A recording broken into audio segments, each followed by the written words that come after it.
ఏపీలో గన్నవరం నియోజకవర్గానిది ప్రత్యేక గుర్తింపు. విజయవాడ పక్కనే ఉన్న నియోజకవర్గం కావటంతో అక్కడ జరిగే ప్రతి విషయం కూడా ఇట్టే తెలిసిపోతుంది. అయితే గన్నవరం ఈ స్థాయిలో గుర్తింపు రావడానికి ప్రధాన కారణం మరో నేత కూడా. ఆయనే మాజీ ఎమ్మెల్యే వల్లభనేని వంశీ. తెలుగుదేశం పార్టీ తరపున వరుసగా 2 సార్లు పోటీ చేసి గెలిచారు. రెండోసారి గెలిచిన తర్వాత వంశీ తీరు ఒక్కసారిగా మారిపోయింది. అప్పటి వరకు చంద్రబాబును దేవుడితో సమానం అని వ్యాఖ్యానించిన వంశీ వైసీపీలో చేరిన నాటి నుంచి దారుణమైన వ్యాఖ్యలు చేయటం మొదలుపెట్టారు. ఒక దశలో ఇంట్లో మహిళల పట్ల చాలా నీచంగా వ్యాఖ్యలు చేశారు వంశీ.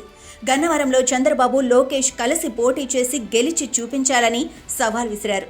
నాటి నుంచి పరిస్థితి పూర్తిగా మారిపోయింది. వంశీ వ్యాఖ్యల పట్ల టీడీపీ నేతలు భగ్గుమన్నారు. వంశీ చేసిన వ్యాఖ్యల వల్ల గన్నవరం నియోజకవర్గం హాట్ టాపిక్గా మారిపోయింది. అదే సమయంలో గన్నవరంలో టీడీపీ ఆఫీసుపై దాడి, లోకేష్ యువగళం పాదయాత్ర సమయంలో రెచ్చగొట్టేలా వ్యవహరించడం, పాదయాత్ర అడ్డుకునేందుకు ప్రయత్నించడం, ఇలా ఎన్నో అరాచకాలు సృష్టించారు. ఇక ఎన్నికల్లో వైసీపీ తరపున పోటీ చేసిన వంశీ ఓటమి తర్వాత పరిస్థితి పూర్తిగా మారిపోయింది.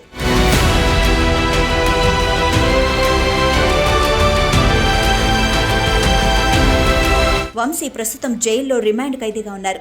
వంశీ అరెస్టు తర్వాత నియోజకవర్గంలో వైసీపీని నడిపించే లీడర్ కరువయ్యాడు. దీంతో గన్నవరం నియోజకవర్గంపై వైసీపీ అధినేత వైఎస్ జగన్మోహన్ రెడ్డి ప్రత్యేక దృష్టి పెట్టారు. గన్నవరంలో వంశీ అరెస్టు తర్వాత వైసీపీని నడిపించే నేత ఎవరు అన్న ప్రశ్న తలెత్తింది.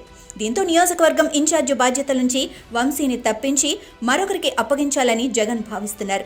2019 ఎన్నికల్లో వంశీపై పోటీ చేసి ఓడిన యార్లగడ్డ వెంకట్రావు ఆ తర్వాత టీడీపీలో చేరారు.